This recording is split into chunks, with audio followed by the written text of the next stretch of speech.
भारतीय इकोनॉमी अगले 7 साल में दुनिया की तीसरी सबसे बड़ी इकोनॉमी बनने के लिए तैयार है, लेकिन इसके बाद भारत के लिए चीन को पीछे छोड़ना आसान नहीं होगा। भारत और चीन की अर्थव्यवस्थाओं के बीच इतना बड़ा अंतर है कि इसे अगले 3 दशकों तक पाटना तकरीबन नामुमकिन है। भारत ने जिस मैन्युफैक्चरिंग के मैजिक को अब पहचाना है, चीन उसको बरसों पहले अपनाकर वर्ल्ड फैक्ट्री बन चुका है।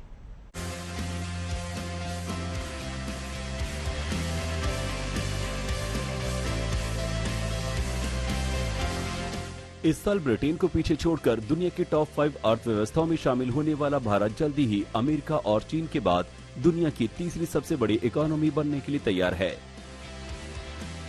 भारतीय स्टेट बैंक के एक रिसर्च पेपर के मुताबिक भारत 2027 तक जर्मनी को पीछे छोड़कर चौथी सबसे बड़ी अर्थव्यवस्था बन जाएगा, जबकि 2029 तक जापान से आगे निकलकर तीसरी सबसे बड़ी अर्थव्यवस्था बन जाएगा। लेकिन अब एक आवाज भारत के चीन से आगे निकलने की भी उठने लगी है, खासकर जब से भारत ने 2047 तक विकसित राष्ट्र बनने का टारगेट तय किया है। तब से ये अनुमान लगाया जा रहा है कि भारतीय अर्थव्यवस्था का आकार कब चीन से ज्यादा होगा।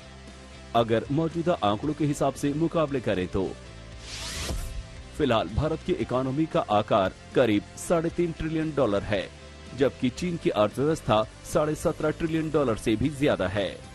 2047 तक भारत का लक्ष्य $20 ट्रिलियन इकोनॉमी बनने का है, जिसके लिए सालाना 7 से 7.5% की विकास दर की जरूरत होगी। ऐसे में भारत का चीन से आगे निकलना अगले 25 साल तक तो मुमकिन नजर नहीं आता, क्योंकि तब तक चीन भी तरक्की करते हुए आज के मुकाबले कहीं बड़ी इकोनॉमी बन जाएगा। 32 साल पहले यानी 1990 में भारत और चीन की अर्थव्यवस्था में मामूली अंतर था, लेकिन इसके बाद चीन ने आर्थिक तरक्की के एक्सप्रेसवे पर ऐसी स्पीड से दौड़ लगाई कि आज चीन की जीडीपी भारत से 5.46 गुना बड़ी है। भारत में प्रति व्यक्ति आय जहां $2500 के करीब है, वहीं चीन में पर कैपिटा इनकम $17,000 के नजदीक है। 1991 से अब तक भारतीयों की आय महज 5 गुना बढ़ी है, जबकि इन वर्षों में चीन में प्रति व्यक्ति आय 24 गुना बढ़ गई है। ऐसे में भारत के लिए चीन के करीब पहुंचना और आर्थिक असमानता को दूर करते हुए लोगों की आय को बढ़ाना एक बहुत बड़ी चुनौती है। फिलहाल भारत के लिए राहत की बात है कि 2030 तक भारत सभी उभरती अर्थव्यवस्थाओं में अव्वल होगा, जिनकी अगले एक दशक में कुल वैश्विक जीडीपी में आधी हिस्सेदारी होगी। महामारी और रूस यूक्रेन युद्ध के चलते बड़ी महंगाई ने ज्यादातर विकसित अर्थव्यवस्थाओं को पीछे धकेल दिया है और इनमें ग्रोथ की संभावना काफी कम है। हाल ही में आईएमएफ ने भारत की विकास दर का अनुमान 60 बेसिस पॉइंट्स घटाने के बावजूद भारत को दुनिया की सबसे तेजी से बढ़ती अर्थव्यवस्था भी बताया था। इसके बाद आईएमएफ के मुख्य अर्थशास्त्री पियरे ओलिवियर गोरेनचास ने भारतीय अर्थव्यवस्था की तारीफों के पुल बांधते हुए कहा है कि भारत $10 ट्रिलियन की अर्थव्यवस्था को छूने की क्षमता रखता है।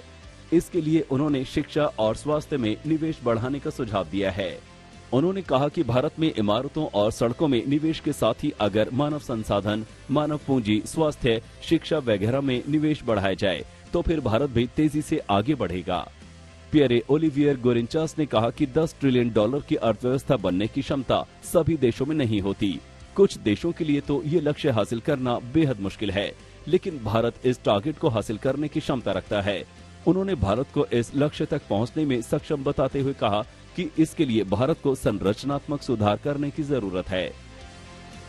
आदित्य केराना, आज तक।